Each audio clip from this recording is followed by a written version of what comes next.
मेरे प्रिय बच्चे, जीवन में हर किसी की इच्छा होती है कि वह सुखी रहे, लेकिन बहुत कम लोग वास्तव में खुशी को महसूस कर पाते हैं। आज मैं तुम्हें बताऊंगा कि असली खुशी कैसे प्राप्त की जा सकती है।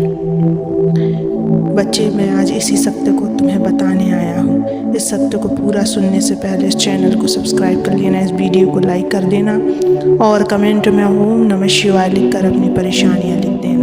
मैं तुम्हारी परेशानियों को अवश्य सुनूंगा। बच्चों, तुम हर दिन कुछ ना कुछ पाने की दौड़ में लगे रहते हो। कभी मान सम्मान के पीछे, कभी पैसे, तो कभी किसी रिश्ते की पूर्णता के पीछे। लेकिन क्या तुमने कभी सोचा है कि इन सबको पाकर भी तुम्हारे चेहरे पर स्थायी मुस्कान क्यों नहीं आती? इसका कारण है तुम्हारी सोच। खुशी चीज़ों में नहीं, सोच में होती है बच्चों। खुशी कोई वस्तु नहीं जो बाहर से लाई जाए, यह तुम्हारे भीतर पैदा होती है।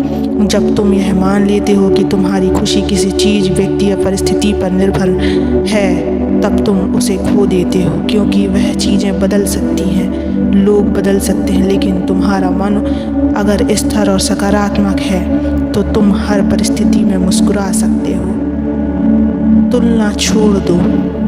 बच्चे, जब तुम अपने जीवन की तुलना दूसरों से करने लगते हो तब असंतोष जन्म लेता है। कोई बड़ा घर लेकर खुश है तो कोई छोटे घर में भी सुकून से जी रहा है। फर्क सिर्फ दृष्टिकोण का है। जिसे तुम कम मानते हो वही किसी और के लिए बहुत बड़ा सपना हो सकता है। इसलिए जो तुम्हारे पास है उसे देखकर आभार व्यक्त करो। बच्चों, वर्तमान में जियो। खुशी उन्हीं को मिलती है जो बीते कल का बोझ नहीं ढोते और आने वाले कल का चिंता नहीं करते।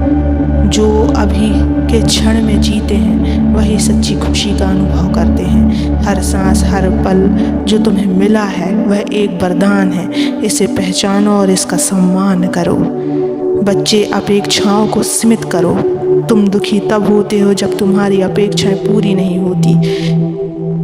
तुम उसके बदले प्रेम की अपेक्षा करते हो, किसी की मदद करके तुम धन्यवाद की आशा करते हो, लेकिन जब ये सब नहीं मिलता तो मन में निराशा घर कर लेती है। याद रखो, जिसने जो किया वह उसका कर्म है। तुम्हारा सुख केवल तुम्हारे कर्म और दृष्टिकोण पर निर्भर करता है। कृतज्ञता का अभ्यास करो। रोज़ सुबह उठकर उस प्रभु का धन्यवाद करो जिसने तुम्हें जीवन दिया। जिनके पास देखने की आँखें हैं, चलने के पाँव हैं, सुनने के कान हैं, वे कितने धन्य हैं। लेकिन इंसान इन मूलभूत वरदानों को नज़रअंदाज कर हमेशा उस चीज़ की तरफ देखता है जो उसके पास नहीं है। वही दुख का मूल कारण है। सेवा में सुख है। जब तुम केवल अपने लिए जीते हो तो जीवन सीमित और बोझिल लगता है, लेकिन जब तुम किसी की मदद करते हो, किसी को मुस्कान देते हो, किसी भूखे को खाना खिलाते हो, तब तुम्हारे भीतर एक गहराई से खुशी उत्पन्न होती है। यह खुशी स्थायी होती है क्योंकि यह आत्मा से आती है और मन से नहीं। खुद को क्षमा करो और स्वीकार करो। जो गलतियां तुमसे हुई हैं उन्हें बार बार याद करके खुद को सजा मत दो।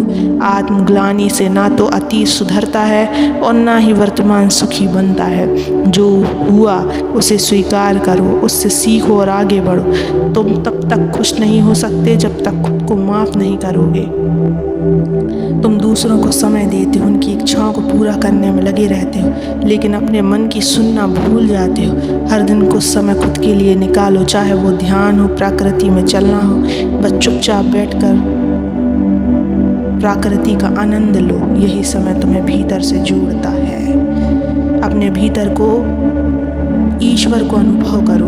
बच्चे, तुम मुझसे बाहर घूमते हो, मंदिर में, तस्वीरों में, मूर्तियों में, परंतु मैं जो तुम्हारे भीतर हूँ। जब तुम अपने मन की शांति में उतरते हो तब तुम बिना कारण मुस्कुराते हो। जब तुम किसी को माफ़ कर देते हो तब मैं तुम्हारे भीतर प्रकट होता हूँ। यही असली पूजा है और यही असली खुशी है। जीवन को स्वीकारना सीखो। जीवन जैसा है उसे वैसा ही स्वीकार करो। सुख में अहंकार मत आने दो और दुख में टूटो मत।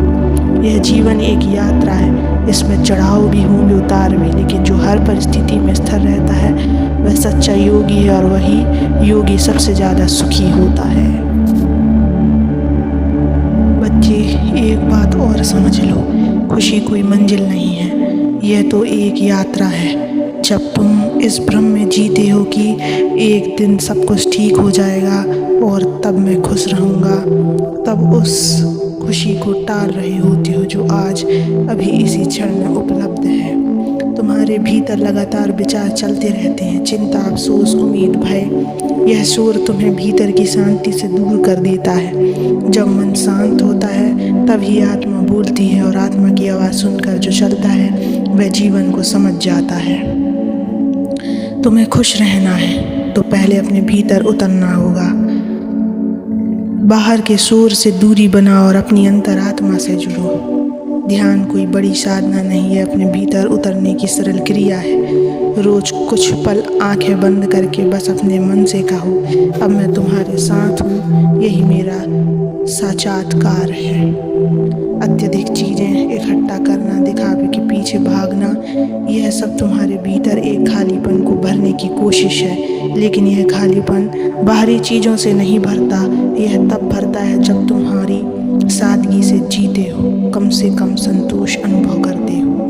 बच्चे, कई बार तुम्हारा दुख किसी रिश्ते से होता है क्योंकि तुम चाहते हो कि सामने वाला तुम्हारी उम्मीदों के सामने अनुसार चले, लेकिन कोई भी इंसान तुम्हारी सोच से पूरी तरह मेल नहीं खा सकता।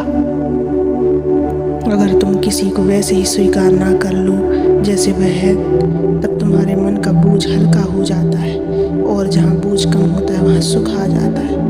रात को सोने से पहले अपने मन में किसी के लिए कटुता लेकर मत सो। माफ़ करना आसान नहीं लेकिन आवश्यक है, क्योंकि यह तुम्हारे मन को हल्का करता है। माफ़ करने वाला कमज़ोर नहीं होता, वह सबसे बड़ा योद्धा होता है। वह जानता है कि मन का भार उतारना आत्मा की स्वतंत्रता है।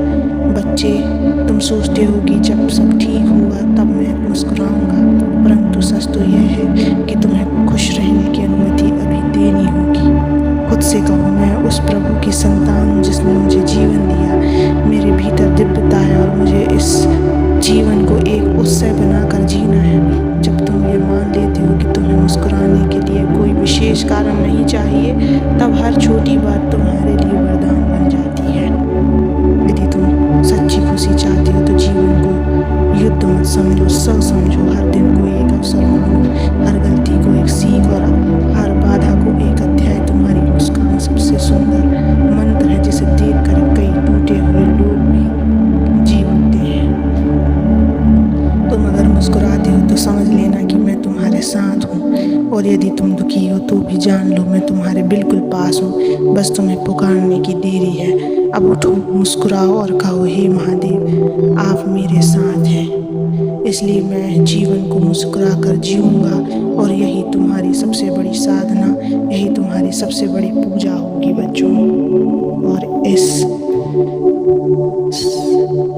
कठिन समय में मैं तुम्हारे साथ हूँ, कभी भी घबराना मत, हमेशा मुस्कुराते रहना। ओम नमः शिवाय।